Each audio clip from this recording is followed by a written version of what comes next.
stop this wedding right now. Adewale's voice thundered through the grand event hall, echoing against the polished marble walls and silencing the lively Afrobeat music that had filled the air moments earlier. Every guest turned, phones already lifted, capturing the unbelievable chaos unfolding before them. The bride, radiant in an ivory lace gown, froze mid-smile, her perfectly made-up face flickering with fear. What is the meaning of this madness? Adewale, his father, Chief Adewale, backed, half standing from his seat at the high table. His agbada shimmered gold under the stage lights, a symbol of wealth and pride. But his son's voice, trembling with fury, cut through the air again. This woman you're about to marry, Dad, she's been cheating on you. Adewale shouted, pulling out his phone. And not just with anyone. With your own business partner, Uncle Rotemai. A murmur surged through the hall like a storm. Guests gasped, women covered their mouths, and the master of ceremony lowered the microphone in disbelief. The bride, Yemesi, staggered back, her bouquet slipping from her hands. What would you do? Adewale's voice cracked with emotion as he turned toward the crowd, if you caught your father's bride in another man's bed 2 days before the wedding. He raised his phone toward the giant LED screen, and before anyone could stop him, the video played. Gasps turned to screams as the screen revealed Yemesi in a hotel room, wrapped in nothing but a towel, kissing Rotemai, the man who stood now in shock at the groom's table. Hit like if you've ever been betrayed, Adewale's voice quivered, tears forming in his eyes. And comment below where you're watching from. Because betrayal doesn't just destroy lovers, it destroys families. Chief Adewale's hands trembled as he stared at the screen. Yemesi, tell me this is not true. Adewale, it's not what you think, Yemesi started, but her voice broke. Before she could finish, Chief Adewale grabbed the microphone, his face red with fury. Security. Lock those doors. The hall erupted into chaos. Rotemai tried to sneak toward the exit, but 2 guards intercepted him. Phones recorded every moment. This was no longer just a wedding, it was a public disgrace. Adewale stood motionless, chest heaving. His childhood flashed before his eyes, the years he had watched his widowed father struggle after his mother's death, how happy he seemed when Yemesi entered their lives. But now, that joy felt like poison. Dad, I tried to tell you, Adewale said quietly, lowering his phone. But you wouldn't listen. You thought I hated her. Chief Adewale's voice trembled. You brought shame to me on my wedding day, boy. You think this is how to handle things? In public. I didn't bring shame, Adewale replied, his voice steady now. She did. A loud slap echoed across the hall. Chief Adewale had struck his son. The crowd gasped again. Enough, the chief roared. I will not be humiliated like this. Call the police. Yemesi stumbled backward, her eyes wide in panic. Adewale, please. Don't do this here. Call the police, he repeated, pointing at Rotemai and then at Adewale. Both of them are going to explain everything at the station. 2 officers, already on standby for the high-profile wedding, rushed forward. Guests whispered frantically, unsure who was being arrested. Adewale stood still, his face torn and his pride wounded, but he felt no regret. Dad, he said softly, you'll thank me later. Take him out of my sight. The officers hesitated, unsure if the chief truly wanted his own son taken away. Yemesi collapsed to the floor, crying. Rotemai tried to speak, but the noise drowned him out. The hall buzzed with chaos, wedding guests recording, gossip already spreading like wildfire across social media. #wedding scandal, #Lagos betrayal, and #infidelity marriage began trending before the music even stopped. As Adewale was led out, he turned one last time. His father stood there, heartbroken, humiliated, and angry beyond reason. The image burned into his mind. He whispered to himself, I only wanted to protect him. But now, I've lost him. Outside, Camera flashes blinded him as reporters swarmed. Mr. Adewale, why did you expose your father's bride? Was it revenge or justice? He didn't answer. He just walked to his car, the night air heavy with regret. Behind him, inside the hall, his father's voice thundered once more, I said call the police. The bride screamed as the officers turned toward her. And that's when the unthinkable happened. Yemesi fainted, clutching her belly. Wait, she's pregnant, someone shouted. Adewale froze mid-step. Pregnant? His father's child, or Rotemi's? The sound of sirens filled the air. The wedding was over. But the real drama had just begun. The police station was unusually quiet that night, the kind of quiet that carries tension in the air. Adewale sat on a cold metal bench, his wrist still sore from where an officer had briefly held him back at the wedding hall. The fluorescent light above flickered, painting his face in harsh shadows. Chief Bamedil entered moments later, his gold agbode now wrinkled and stained with spilled champagne. His eyes were bloodshot, from anger or heartbreak, Adewale couldn't tell. Yemesi followed behind, wrapped in a shawl, her face pale and tear-streaked. 2 officers flanked them, their expressions tight and professional. Officer, Chief Bamedil said gruffly, I want to understand what's happening. My wedding was turned into a circus, my fiancé collapsed, and my son humiliated me in public. Somebody will pay for this. The officer in charge, Inspector Okon, cleared his throat. Sir, we're trying to make sense of the situation. Your son claims to have evidence of infidelity. Your fiancé accuses him of harassment. And your business partner has disappeared. Disappeared? Adewale repeated sharply. You mean Rotemi ran?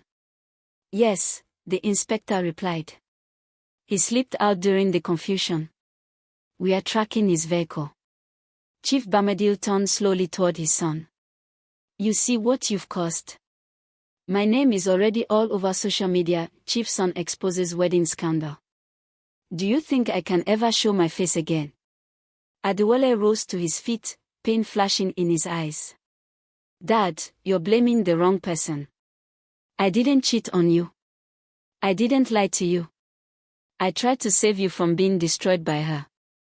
He pointed at Yemesi, whose trembling hand now rested on her stomach. Save me, his father snapped. By showing private videos in front of hundreds of guests. By shaming me before my peers.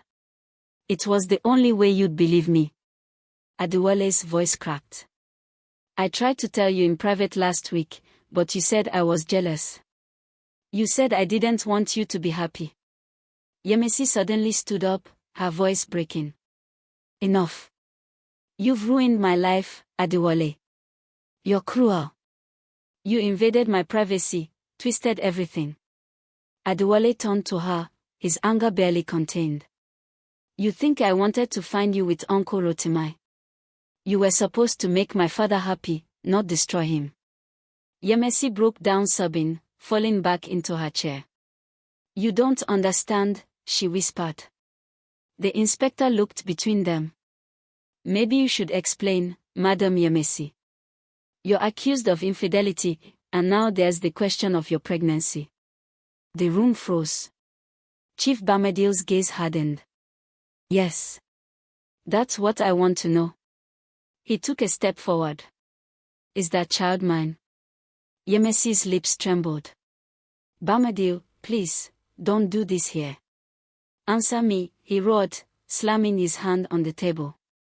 Tears streamed down her face. I don't know. The silence that followed was deafening. Even the ceiling fan seemed to stop spinning. Adewale felt the floor drop beneath him. You don't know, he said in disbelief. Chief Bamedil staggered backward, clutching his chest. Oh, God, what have I done? An officer rushed forward. Sir, are you okay? I'm fine, the chief whispered, sinking into a chair. Just, get me out of here.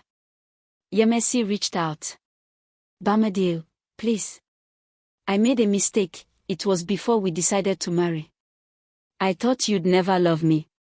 Silence, he barked. You played me like a fool. Adewale's eyes softened for a brief moment. For all his anger, he could see the pain in his father's face, the humiliation, the betrayal, the heartbreak of a man who had opened his heart too wide. Dad, he said quietly, let's just go home. This isn't the place. But Chief Adewale shook his head. No. I'm not leaving without answers. The inspector interjected, sensing the rising tension. Sir, may I suggest a DNA test once the baby is born? It will settle this matter legally. Legally, Chief Adewale repeated bitterly. Yes. Legally. He turned to Yemesi. You will stay away from my home until that child is born. If the test proves the child is not mine, you'll face the law for fraud and emotional manipulation. Yemesi's shoulders shook. Adewale, please don't. Officer, he said, cutting her off, escort her out. The inspector nodded. Yes, sir. As the officers led Yemesi out, she looked over her shoulder at Adewale.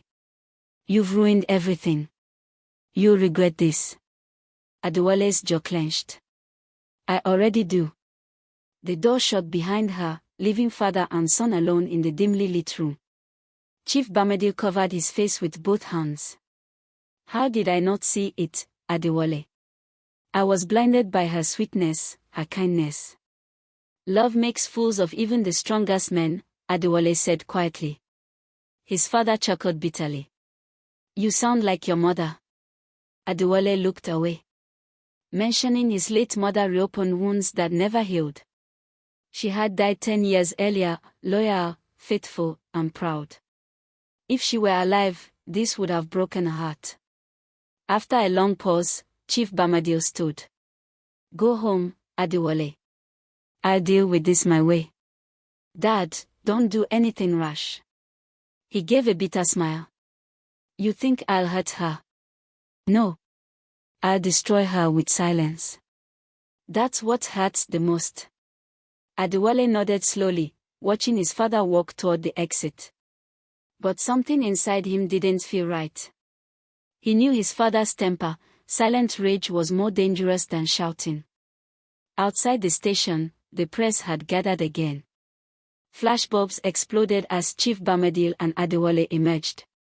Reporters shouted questions. Chief, is it true your bride was cheating? Sir, are you pressing charges? Is the child yours? Chief Adewale said nothing. But as they reached the car, he turned to his son. I'll never forget what you did tonight, Adewale. You exposed her. But you also exposed me. Adewale swallowed hard. I just wanted to protect you. Then pray that you did. The car door slammed shut, and the chief's convoy rode away into the Lagos night, leaving Adewale standing alone under the streetlight. He looked up at the sky, the weight of guilt heavy on his chest. Somewhere deep inside, he felt that this was only the beginning. Because Yemesi wasn't the kind of woman who accepted defeat. And soon, she would strike back. The sun rose over Lagos, painting the skyline gold, but there was no peace in Chief Adewale's mansion in Ikoyi. The gates were guarded by 2 new security officers, and inside, the air was thick with silence and shame. Adewale hadn't slept all night. He sat on the balcony, watching the city wake up, replaying the events of the disastrous wedding in his head. His phone buzzed for the 100th time, messages, missed calls, social media notifications flooding in. His name was everywhere. Hashtag Lagos wedding scandal. Hashtag chief son exposes bride. Hashtag infidelity in marriage. Hashtag public disgrace. He sighed, scrolling through the comments. Some praised him for being brave, others called him disrespectful for humiliating his father in public. Domestic betrayal is never easy to expose, one comment read. But doing it at a wedding? That's wild. He closed the app, frustrated. Then, another notification popped up, a video uploaded to YouTube, titled, The Truth About My Betrayal, Yemesi Speaks Out. His heart skipped. He clicked. There she was, Yemesi, sitting on a couch, her eyes red but her voice calm and sorrowful. The caption read, "A woman's confession after public humiliation." "Good evening, everyone," she began softly, her tone dripping with emotion. "I know the world has judged me. But no one has asked about my side of the story." Adewale clenched his jaw. "I made mistakes," she continued, "but I was never unfaithful during my engagement to Chief Bamedil. The video shown was from months before he even proposed to me." Adewale twisted everything. "He hated me from the start, he didn't want me to marry his father." "What?" Adewale whispered in disbelief. Yemesi dabbed her eyes with a tissue on screen. "He followed me, stalked me, and invaded my privacy. I kept quiet because I didn't want to ruin my fiancé's happiness. But now, my name is destroyed. And yes," she paused, placing a hand on her stomach, "I am pregnant with Chief Bamedil's child." The video cut to a soft piano soundtrack as she looked directly into the camera. "To anyone watching, please pray for me. Pray for my unborn baby. I've been betrayed and humiliated in the name of love." The video ended, and within minutes, it had hundreds of thousands of views. Comments flooded in.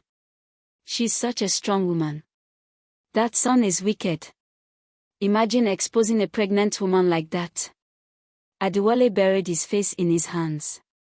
"No, no, no." Moments later, his phone rang, his father. "Have you seen it?" Chief Bamedil's voice boomed through the line. "Yes, Dad, I just..."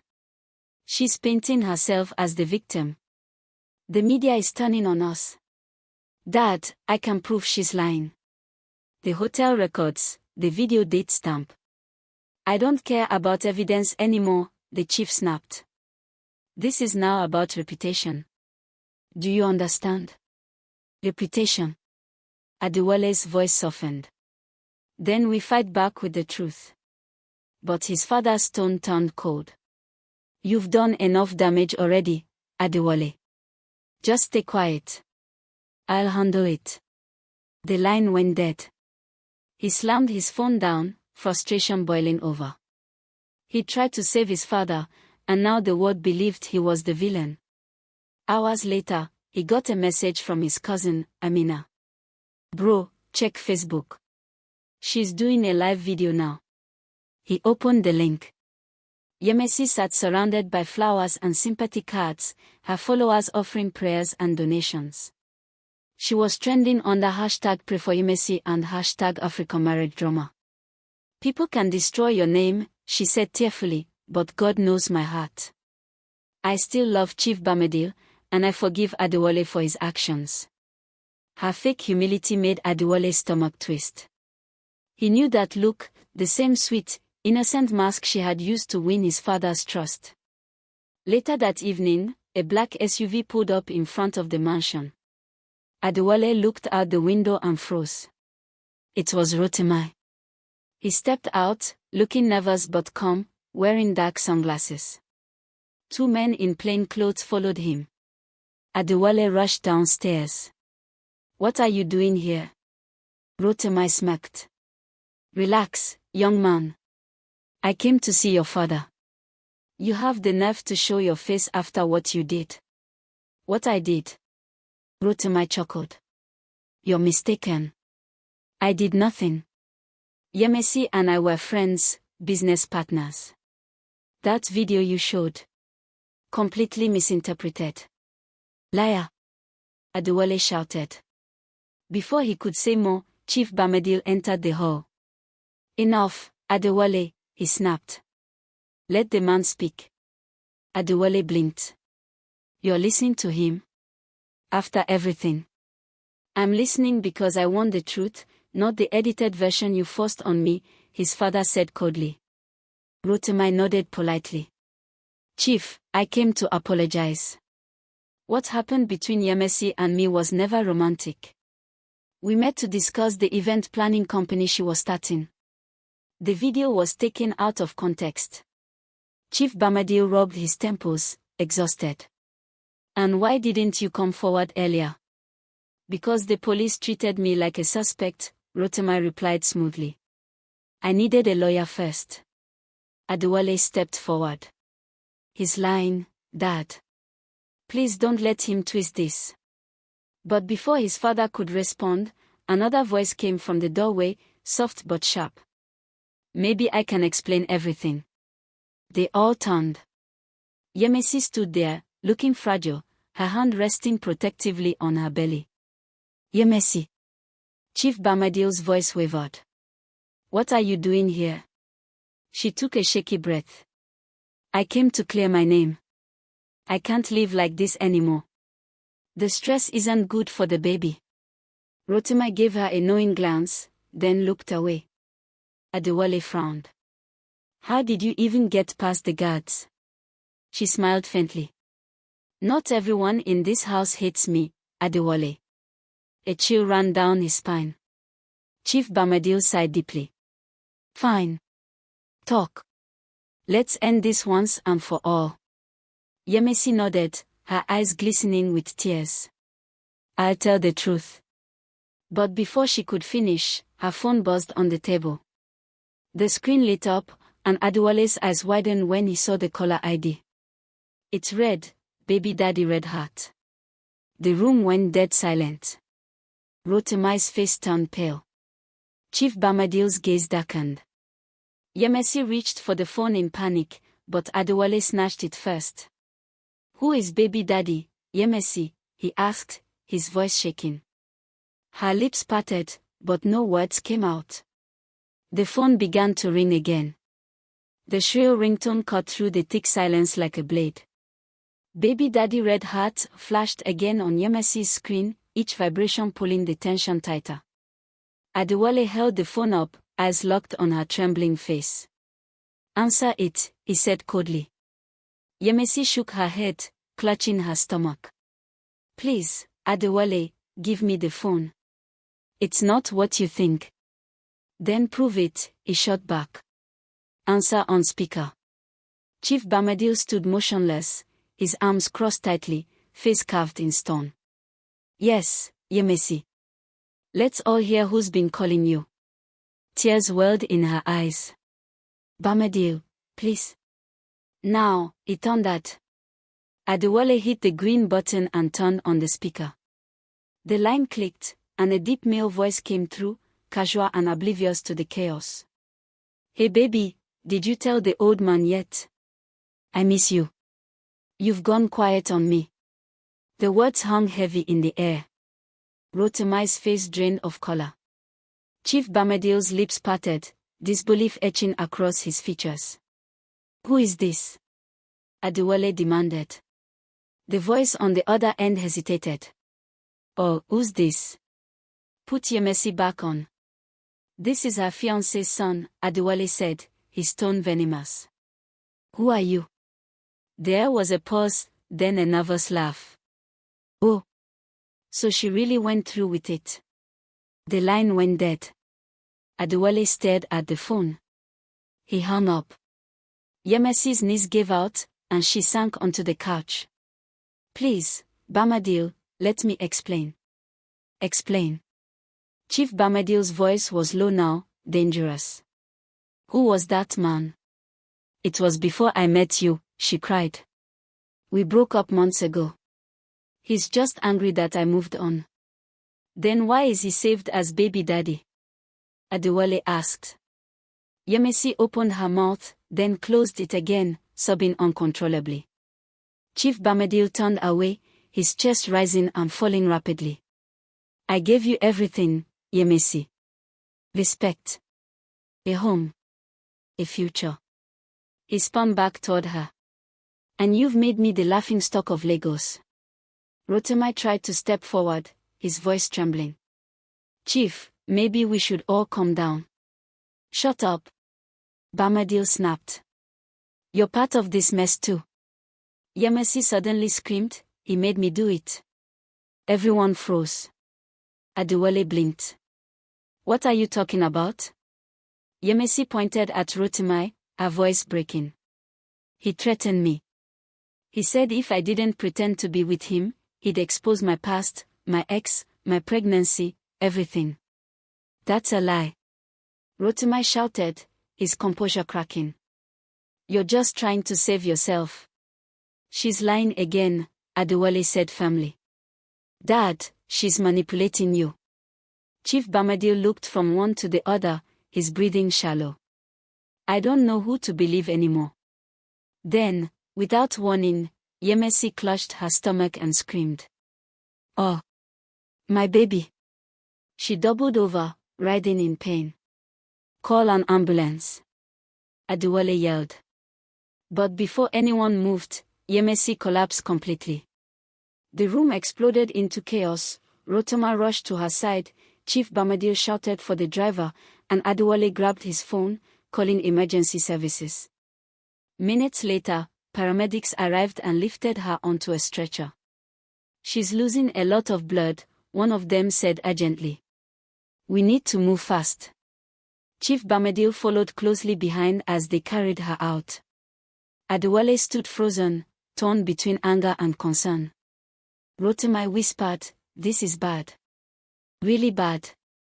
Adewale glared at him. You think I don't know?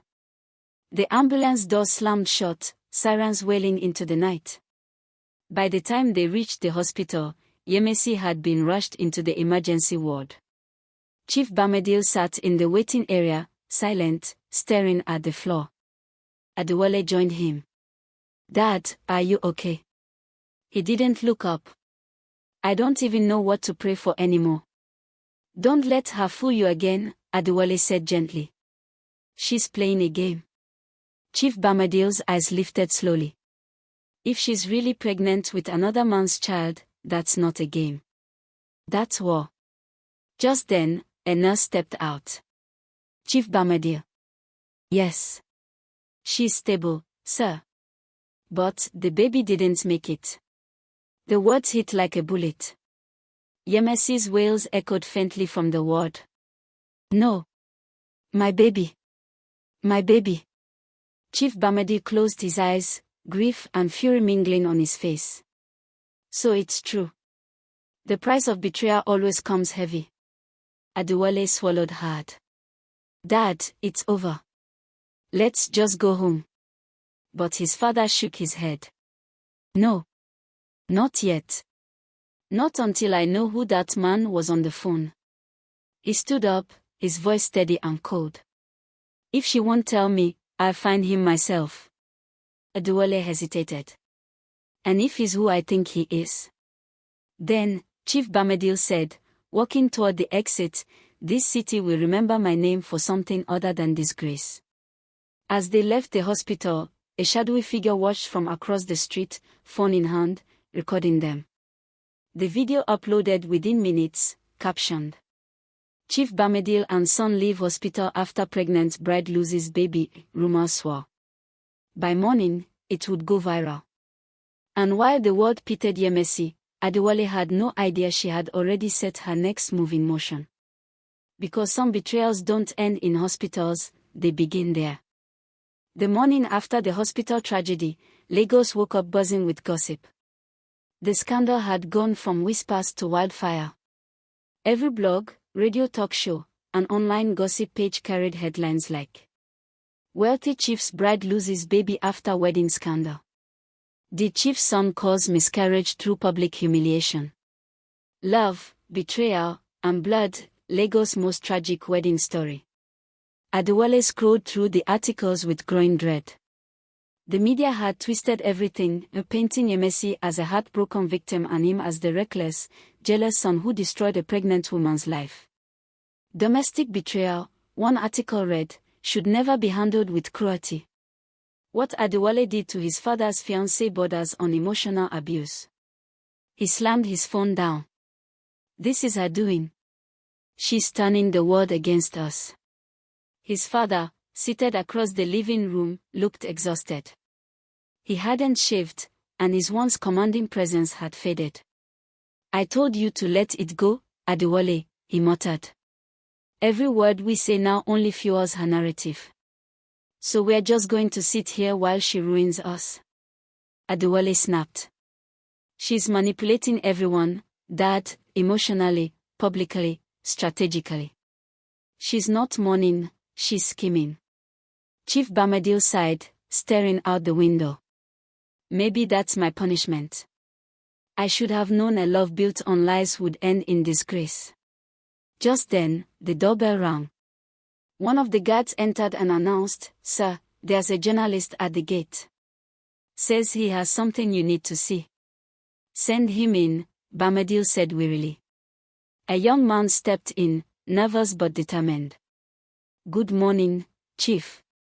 My name is Tunde from Lagos Online. I came because I believe someone is trying to destroy your image." Adewale frowned. "You mean Yemesi?" Tunde nodded. "Exactly. I received an anonymous message this morning. It contained voice notes, recordings, between Madam Yemesi and a man she calls Chairman." Chief Adewale leaned forward. "Play them." Tunde pulled out his phone and pressed play. Yemesi's voice came through, soft but cold. "Everything's going according to plan. The public already feels sorry for me. By next week, his company will start losing clients. The board hates scandal. Once the chief's reputation crumbles, he'll crawl back to me, begging." The man's voice followed. "Good. And when he does, you'll sign over those property documents. He'll think it's forgiveness, but it's payback. No one humiliates you and walks free." Adewale's jaw dropped. "She's working with someone." Chief Adewale's fist clenched. "Chairman," he muttered. "I know that voice. That's Honorable Akinloy." "The politician?" Adewale asked in disbelief. "Yes. The same man I refused to partner with in that real estate project last year." "So that's what this is, revenge." Tunde handed them a flash drive. "There's more. But please be careful. If she finds out I leaked this, my career's over." "You've done the right thing," Adewale said firmly. "I'll handle the rest." After the journalist left, Adewale turned to his father. "We can take this to the police, Dad. It's conspiracy and blackmail." His father shook his head. "No. We play it smarter. You can't fight the snake in the open. You caught it quietly." He stood up, his old fire returning. "If she's working with Akinloy, we'll expose them both. But we need proof beyond audio." Adewale nodded. "Leave that to me. I'll find where they meet." Later that day, Adewale put his plan in motion. He reached out to a friend in telecommunications who helped him trace Yemesi's call history. Within hours, he had a location, a private lounge in Lekki, known for its elite clientele and secret deals. At 8:30 p.m., he parked outside the lounge, dressed casually, cap pulled low. Through the tinted glass, he spotted Yemesi seated with a man in a dark suit, Akinloy himself. They were laughing, sipping wine, while her hand rested on his arm. Adewale took out his phone and began recording. He zoomed in just as Akinloy leaned forward and said, "You've done well, Yemesi. The sympathy campaign is working. Soon, Adewale's board will vote him out, and I'll buy up his shares for half their value." Yemesi smiled sweetly. "And when that happens, we'll both get what we want." "Exactly. Power and payback." Adewale's heart pounded as he captured every second. "Got you," he whispered. But just as he turned to leave, someone grabbed his shoulder. "Mr. Adewale, isn't it?" He froze. A tall security guard loomed behind him. "Boss said to invite you inside."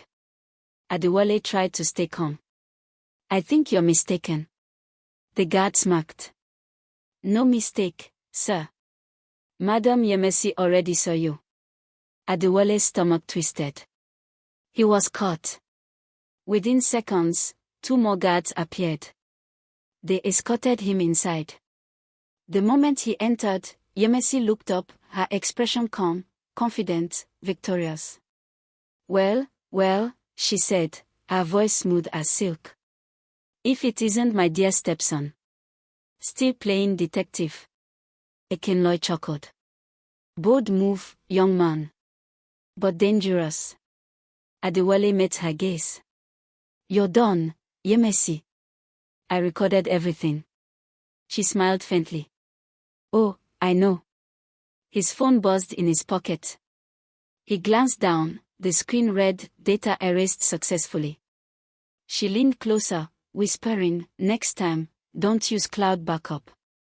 I have friends in higher places than you think. He stepped back, fury flashing in his eyes. You won't win. Yemesi's tone turned icy. I already have, Adewale. Your father's company is collapsing, the world sees me as a victim, and you. You're just a bitter boy who destroyed his father's happiness. Tell me, who do you think people believe? Before he could reply, 2 guards escorted him out of the lounge. Standing in the parking lot, Adewale clenched his fist. She wants a war, he muttered. Then she'll get one. He drove off into the night, mind racing. He'd lost his evidence, but not his determination.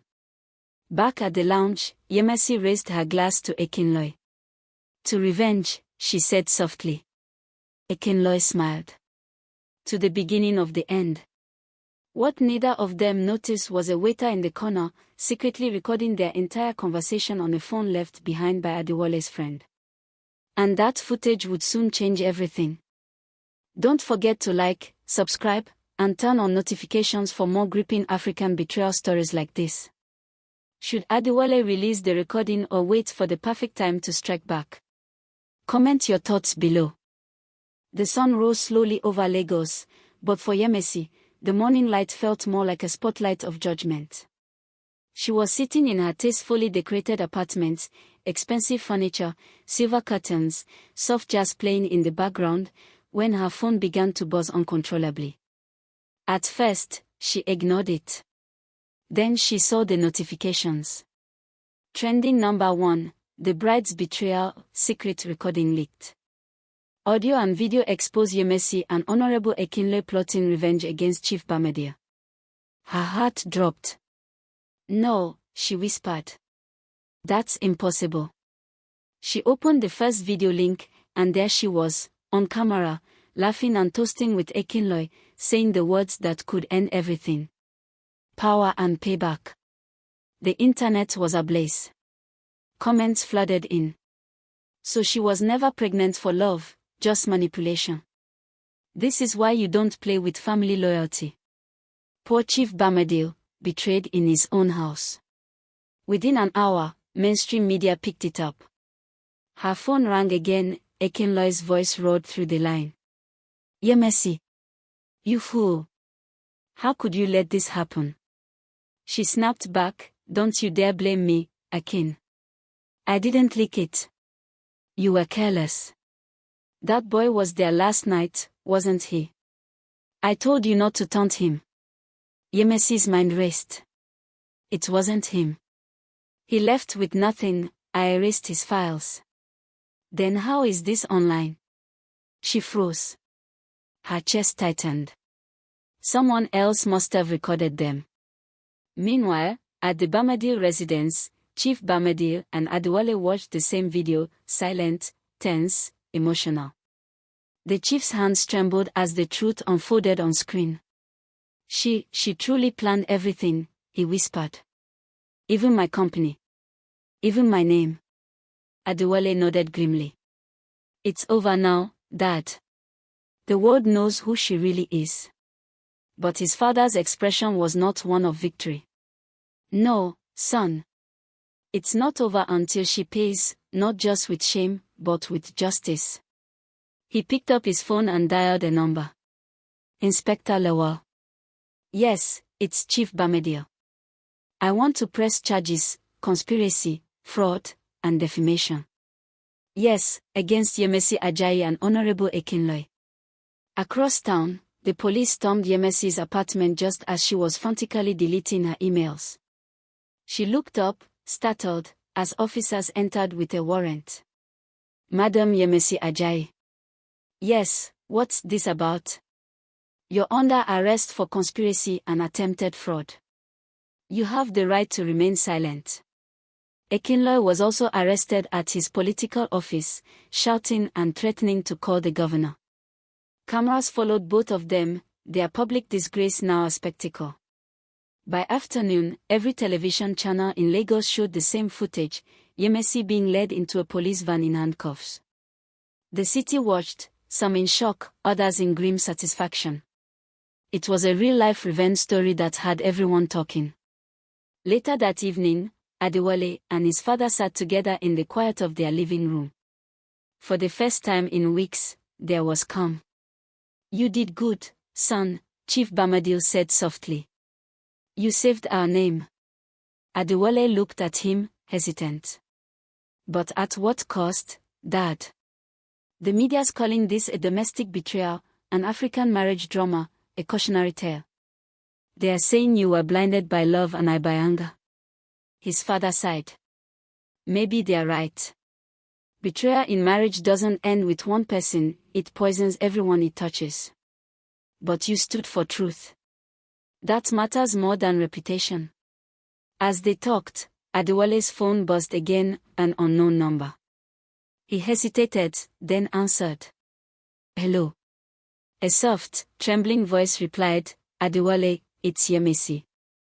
He sat upright instantly. "How did you get this number?" "You're supposed to be in custody. I have 10 minutes before they move me again. Please, just listen. I didn't mean for any of this to go this far. I was desperate. Akinloye used me, I thought I was getting justice for my sister." "What sister?" Adewale frowned. "She worked for your father's company. She was one of the people laid off when he downsized last year. She died after that. I blamed your father. I thought making him suffer would make me feel better. But it didn't." Her voice cracked with emotion. "I lost everything, Adewale. Please tell him I'm sorry." The line went dead. Adewale sat frozen, torn between anger and pity. "She did it all out of revenge," he whispered. "A revenge built on grief." His father looked away. "Grief never justifies wickedness. But maybe that's why God exposed her, so we could finally heal." Before Adewale could respond, his phone buzzed again, this time a text message. It read, "You think it's over. You don't know who you're dealing with." Eh? He stared at the message in disbelief. "Dad, she wasn't the only one in this. Akinloye's people are still out there." Chief Adewale frowned. "Then we must prepare. If they come for us, we fight back, legally, smartly, quietly." The father and son sat in silence, the weight of unfinished business pressing on their hearts. Outside, in the dark street below, a black SUV idled quietly, 2 men inside watching the Adewale mansion. One of them made a call. "Yes, sir. They are home. Should we proceed?" A cold voice replied on the other end, "Wait for my signal. The game isn't over." The man nodded, eyes fixed on the gate. "Understood." Back inside, Adewale stared out the window, feeling the hairs rise on his neck. Something was coming. He didn't know what, but he could feel it. The battle was far from over. It was barely dawn when Adewale woke to the sound of shattering glass. His instincts kicked in instantly. He jumped out of bed and rushed toward the living room, just in time to see 2 masked men forcing the door open. "Dad," he shouted, running upstairs. Chief Adewale was already awake, clutching his chest as he hurried to his safe room. "Adewale, call the police." But before Adewale could dial, one of the men fired a warning shot into the ceiling. "Nobody move." The older man froze in fear, his mind racing. Lagos had seen many domestic betrayals and revenge stories, but this was personal, the fallout of infidelity, greed, and manipulation that had turned into full-blown warfare. Adewale raised his hand slowly. What do you want? One of the masked men snarled, "You should have minded your business. Our boss wants you to stop the investigation and drop all charges. Do that, and maybe we'll walk away." Chief Adewale's voice was firm. "Tell your boss, I don't negotiate with criminals." The taller man stepped forward, pistol aimed directly at the chief. "Wrong answer." Adewale's heart pounded. Wait. Please, don't shoot." At that moment, sirens blared in the distance. The intruders exchanged glances. Someone had triggered the alarm. "We'll be back," one hissed, retreating through the shattered doorway just as the first police patrol pulled up. By the time the officers entered, the men had vanished into the night. "Are you both all right?" Inspector Lawal asked, scanning the damage. "We are fine," Adewale replied, shaken. "But this was no robbery. It's connected to Yemesi and Ekinloy." Lawal nodded grimly. "I suspected as much.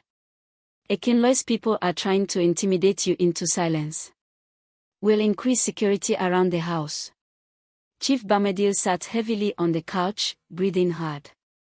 "This has to end, Inspector. I've lost my peace, my name, my trust, and now they want my life." Lawal placed a reassuring hand on his shoulder. "Justice is slow, Chief, but it always comes." Later that day, Adewale went to the station to review the footage from nearby CCTV cameras. What he found made his blood run cold. One of the attackers was someone they knew, Samuel, his father's driver of over 10 years. "He's one of them," Adewale said quietly. "He betrayed us." Lawal frowned. "Where is he now?" "At the house," Adewale replied.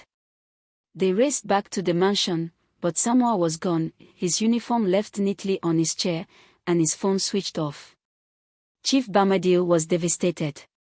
"A man I fed and trusted," he buried his face in his hands. "This is the cause of betrayal, it always starts from within." Meanwhile, somewhere in Ikoyi, Yemesi sat alone in a dimly lit interrogation room. Her face was pale, her eyes red. Across the table, a female investigator dropped a file in front of her. "Madam, we've traced the men who attacked Chief Adewale. One of them worked for his household, Samuel Ojo. He visited you 2 days before your arrest."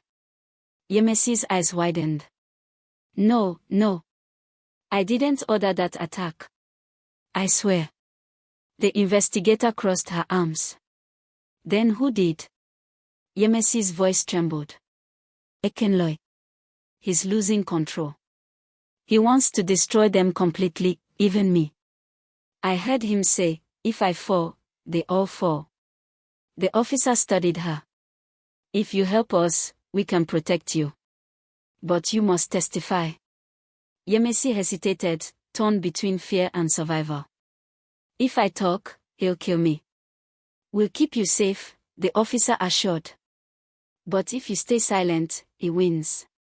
That night, as rain poured over Lagos, Yemesi finally made her choice. She agreed to testify. But across town, in a luxurious penthouse, Ekinloy received the news with icy calm. "So she's turning on me," he murmured, lighting a cigar. "How predictable." His assistant, a nervous man named Femi, swallowed hard. "Sir, should we?" Ekinloy cut him off. "No need. I'll handle it personally." He stood and stared out the window, overlooking the glittering skyline.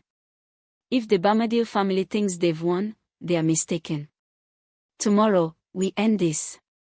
Back at the Adewale residence, Adewale couldn't sleep. He kept pacing, replaying everything in his mind, the betrayal, the threats, the pain.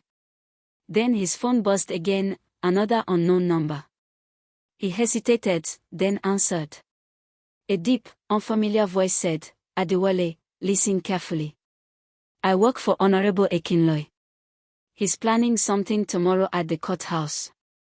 If you value your father's life, don't let him go." The line went dead. Adewale's chest tightened. Tomorrow, the courthouse. He ran to his father's room. Dad, you can't go to court tomorrow. Bamidele frowned, confused. What are you talking about? I just got a warning, someone's planning to attack you there. Please, let me go instead. His father shook his head. No, Adewale. This fight started because of me. If there's danger, I'll face it. Dad. Enough. I'm done hiding. Adewale clenched his fist helplessly. Then at least let me come with you. Bamidele nodded slowly. All right. But promise me, no matter what happens, you'll stay calm. The next morning, the courthouse was surrounded by press and police. Everyone was waiting for the trial of the bride's betrayal. Inside the courtroom, tension hung like smoke. Yemisi sat quietly with her lawyer, trembling as Akinloye was brought in, handcuffed but still smacking. Chief Bamidele and Adewale entered moments later. Cameras flashed. Reporters whispered. Then suddenly, a commotion near the back. A loud bang echoed. Screams filled the air. Police shouted, "Get down. Everyone get down." Adewale grabbed his father, pulling him behind a desk. Dad, stay down. Another shot rang out, chaos erupted. Someone had brought a gun into the courthouse. Through the confusion, Akinloye smirked, then ducked behind his lawyer. It's begun, he whispered. The officers wrestled the shooter to the ground. It was Samuel, the missing driver. Who sent you? An officer shouted. Samuel spat bitterly. You think I'd betray my real boss for free? You'll never stop him. Chief Bamidele stared in disbelief. After everything, it's still him. And as the room descended into panic, Akinloye's calm voice cut through the noise. This is only the beginning. The courtroom was a scene of chaos, flashing lights, sirens blaring, police officers shouting orders, journalists scattering for cover. Smoke lingered in the air from Samuel's failed attempt, and amidst it all, Honorable Akinloye sat perfectly calm, as if everything had gone exactly as planned. Adewale crouched beside his father, shielding him as the police secured the shooter. Chief Bamidele's breathing was shallow, his hand trembling slightly. Are you all right, Dad? Adewale asked, panic in his voice. I'm fine, Bamidele replied weakly. But this madness, it has to end. As officers dragged Samuel away, Akinloye rose from his seat. Two policemen grabbed him, but he smirked. You really think this is justice? You have no idea who you're dealing with. Before anyone could respond, a loud explosion rocked the corridor outside. The blast shattered the courthouse windows and sent everyone diving to the floor. In the chaos, Akinloye shoved one of the guards, grabbed his pistol, and dashed through the smoke. Stop him! Inspector Lawal yelled, coughing as dust filled the air. But it was too late. The politician disappeared into the confusion, his escape swift, calculated, and devastating. Hours later, Lagos was in full panic mode. Every news channel carried breaking updates. Courthouse attack, Akinloye escapes custody during shooting. Chief Bamidele's life in danger again. Yemisi moved to unknown location for safety. Adewale stood by the window of his father's home, watching reporters crowd outside the gate. He planned all this, he muttered. The attack was just a distraction to get himself free. Inspector Lawal, standing beside him, nodded grimly. We've issued a manhunt alert, but he's connected, powerful, and dangerous. If he's gone underground, it won't be easy to find him. Chief Bamidele, sitting weakly on the couch, turned toward Adewale. Son, this man won't stop until one of us is dead. You must promise me something. What's that, Dad? Promise me you won't fight fire with fire. Adewale hesitated. And what if fire is the only language he understands? Lawal placed a hand on his shoulder. Listen to your father. The law will handle this. But Adewale's eyes said otherwise. He was done trusting the system. The betrayal had become personal. This was no longer about domestic disgrace or infidelity in marriage, it was about survival and revenge. Later that night, Adewale sat in his car, parked near the old marina. He replayed everything: Yemesi's confession, Samuel's betrayal, the escape, his father's humiliation. His anger boiled until it became something darker. He picked up his phone and dialed an encrypted number. A voice on the other end said, "Who's this?" "My name's not important," Adewale said coldly. "But I need information on Honorable Akinloye." "I'll pay." The voice chuckled. "You're looking for a ghost. But for the right price, even ghosts can be found." "Name it." "Nigerian naira 3 million. "On one condition: if I find him, you do nothing stupid." "No promises," Adewale replied, ending the call. Across town, Yemesi sat in a safe house, restless. The officer guarding her stepped out briefly to make a call, and in that moment, her phone buzzed. Unknown number. She hesitated, then answered. "Yemesi," Akinloye's deep voice came through. "I see you're still breathing." Her heart stopped. "Where are you? What do you want?" "What I've always wanted: control."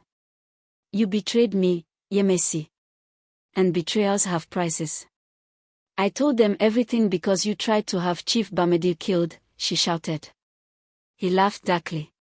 "Oh, please. You think I care about that old man?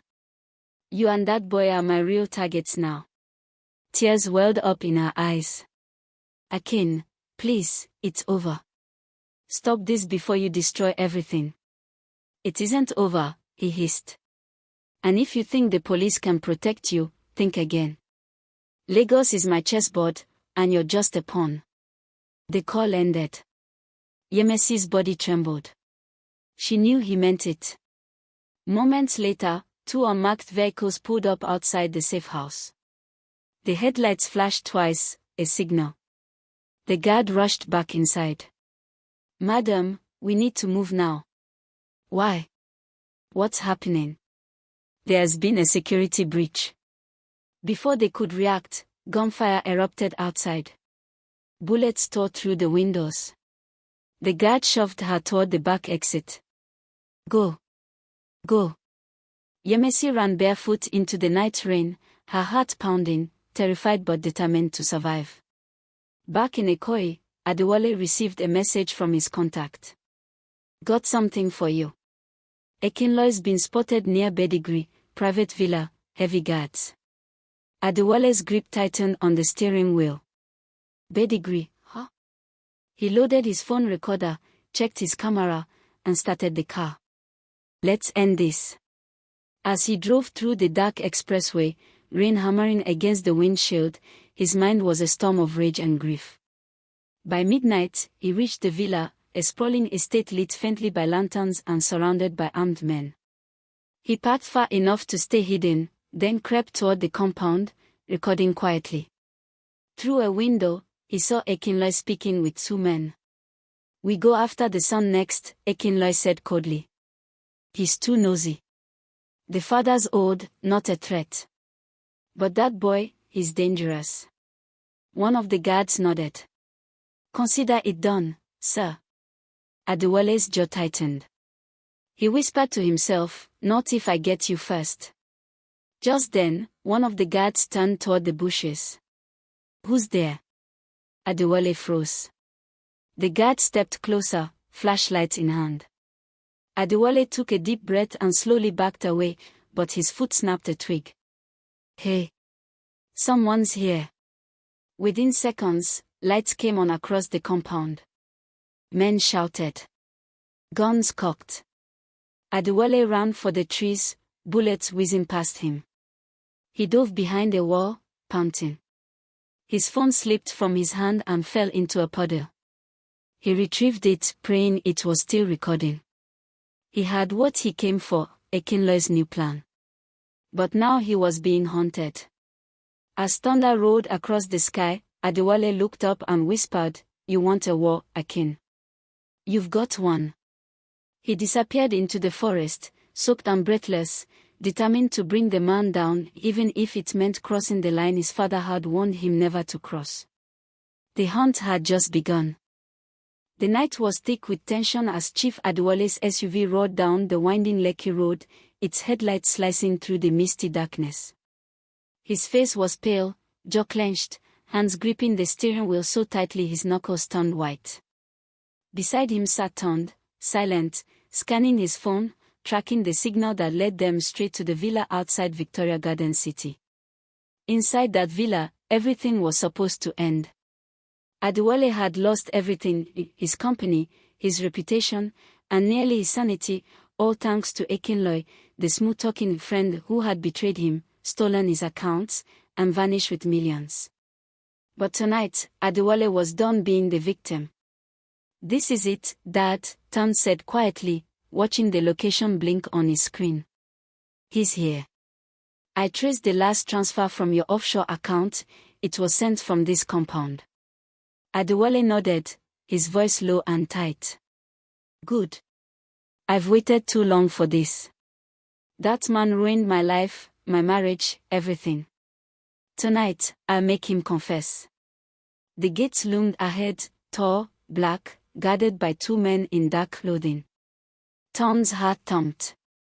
He could feel the danger in the air. "Dad, we should call the police. Let them handle this."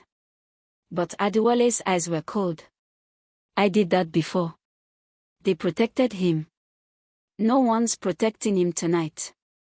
He stepped out of the car, his agbada billowing slightly in the night wind.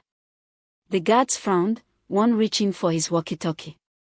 But before he could speak, Tunde flashed a police tag, borrowed, but convincing enough. "EFCC investigation," he said firmly. "Open the gate." The men hesitated, then swung it open. The compound was silent except for the faint sound of Afrobeats coming from inside the house. The villa lights glowed warmly, too calmly for the chaos brewing outside. Adewale motioned to Tunde. "Stay behind me." Inside, Ekinloy sat on a leather couch, wearing a white shirt and gold chain, sipping champagne like a man untouchable. He didn't even flinch when Adewale kicked open the door. Well, Ekinloy said with a smirk. "The great Chief Adewale finally found me. I was wondering how long it would take." "You stole everything," Adewale bellowed, stepping closer. "My company. My peace. You worked with Adesuwa to destroy me." Ekinloy chuckled, setting down his glass. "Oh, please. You destroyed yourself, old man.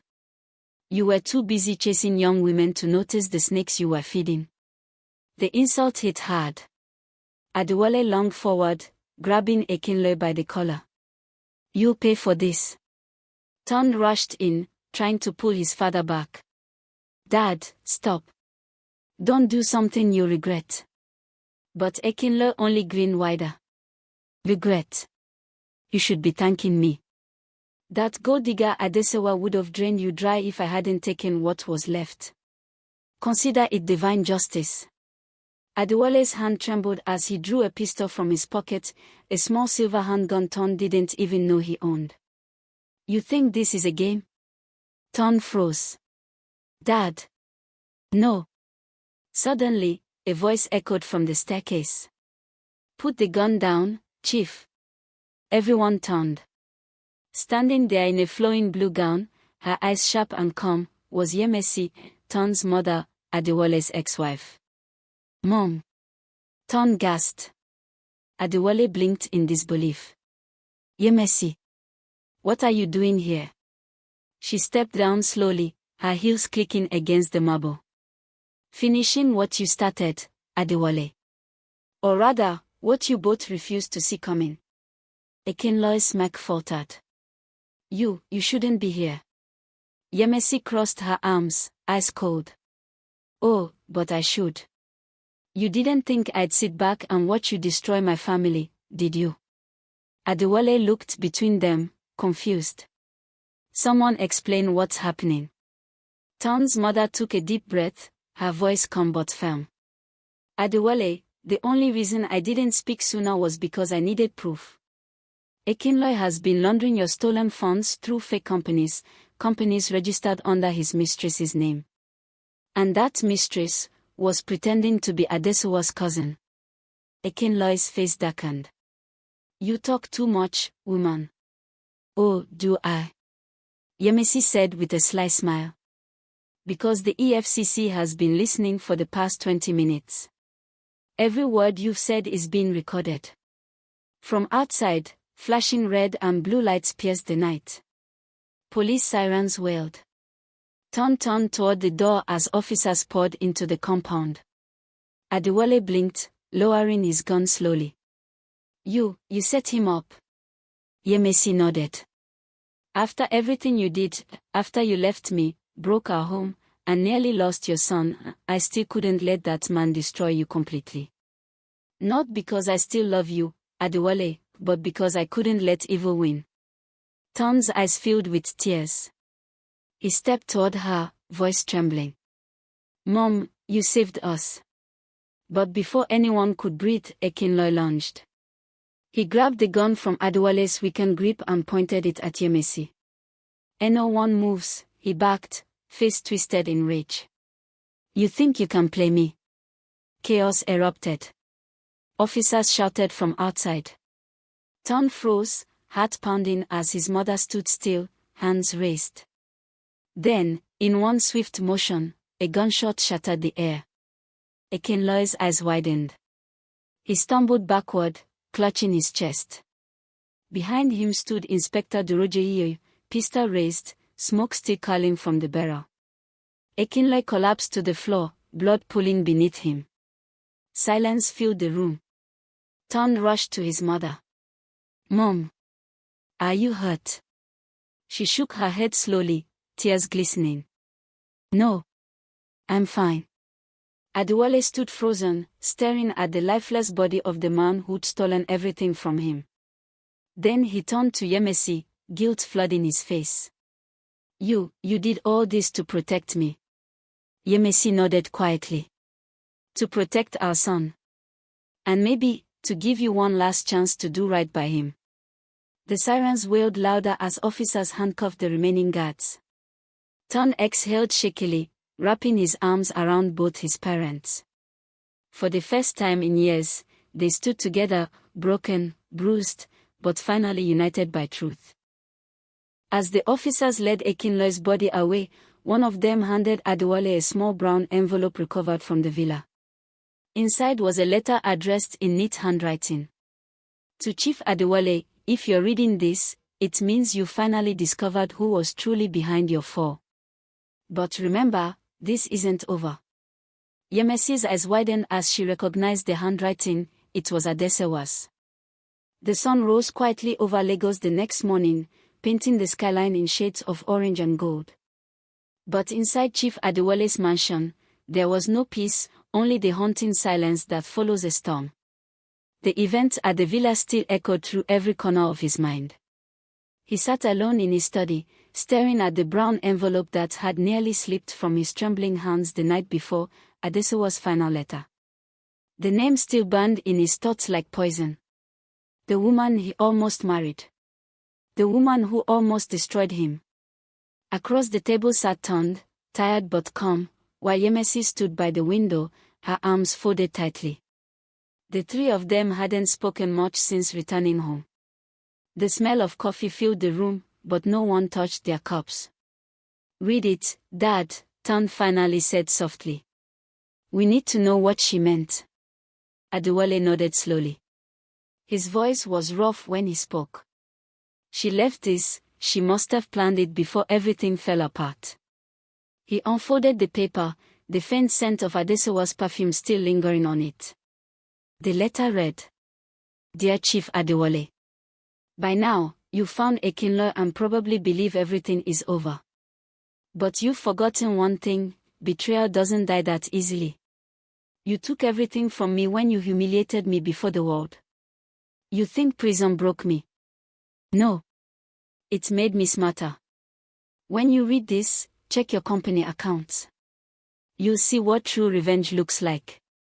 Signed, Adesuwa. Adewale's hands shook as he reached for his phone and opened his company's financial app. The numbers flashed on screen, and his breath caught. Millions were gone. The corporate account had been drained overnight. What? Tunde jumped up. That's impossible. The EFCC froze the accounts last night. Yemesi's eyes narrowed. Unless someone on the inside helped her. Adewale slammed his fist on the table. She still has people working for her. She's not done with me. Before anyone could respond, the door burst open. Inspector Dorojiya stepped in, his expression grim. Chief Adewale, we have a situation. The convoy transporting Adesuwa to Kirikiri prison was ambushed early this morning. Yemesi's heart skipped. Ambushed. The inspector nodded. Yes, ma'am. The officers were found unconscious. Adesuwa is gone. The silence that followed was suffocating. Adewale slumped back in his chair. She escaped again. Tunde paced the room, running a hand through his hair. This woman won't stop until she destroys everything, Dad.